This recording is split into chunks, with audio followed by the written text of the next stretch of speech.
How's that? When an arrest is made, an interrogation follows. But how do you tell if a suspect is lying? The lie detectors that we have right now, the polygraph, tremendously time-consuming, tremendously expensive, tremendously cumbersome to use. They're not 100% effective. We're looking for other alternatives. Were the Cayman Islands a little bit stressful for you? No. One evolving technology is voice analysis software that can be installed on a laptop computer. Tell me a little bit about where you grew up. I was born in Brooklyn, New York. Layered voice analysis claims to be able to analyze the way the brain is communicating with the voice as a means to evaluate if a person is being deceitful. The technology works by analyzing stress in a person's voice while they are speaking. Speech starts with the brain, which, like a conductor, orchestrates the lungs, vocal cords, tongue, teeth, and lips to produce a sound wave that we recognize as language. Once activated, the LVA system immediately locks in on this sound wave, or voice, creating a customized blueprint for that individual. According to voice analysis technologies, brainwave activity like deceptiveness shows up as tiny involuntary changes in the speech sound wave. The LVA uses thousands of mathematical equations to analyze and classify this micro change, and then alerts the interviewer if the interviewee is lying. On the display screen, you'll see false statement, you'll see inaccuracies, you'll see subject not sure. It's very oversimplified to call it a lie detector.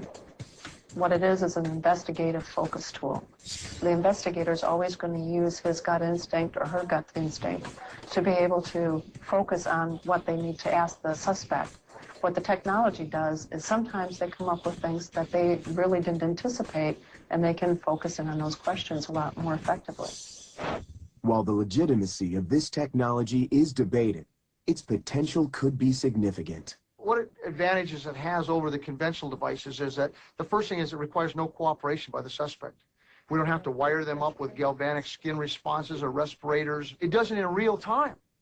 So that if a person's just lying, we can tell right then. We don't have to wait for a polygraph examiner to tell us. We can run it right beside them while we're looking at a computer. They don't even need to know. The manufacturer claims it doesn't even have to be a live or face-to-face interview. The software can analyze speech taken from a video or audio tape, or from a telephone conversation. For a demonstration, Lynn uses the LVA software to analyze an audio recording of convicted killer Scott Peterson. I had nothing to do with Lacey's disappearance. We were able to see that he was not anticipating his wife back.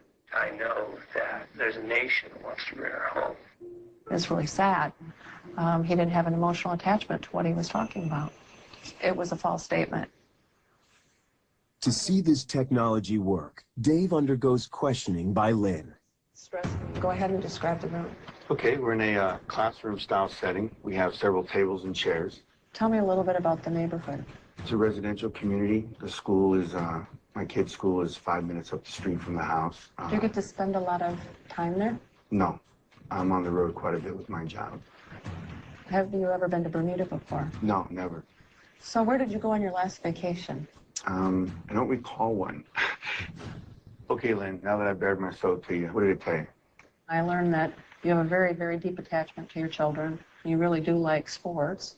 Overall, on the screen, your global honesty rate, you were not a deceptive person. Your honesty rate was 100%. While the Los Angeles Sheriff's Department is encouraged by the technology's potential, it's not 100% sold. Some of the other promising technologies like voice stress analysis, it just never proved out. And the jury really is still out on the layered voice analysis, but it shows tremendous promise.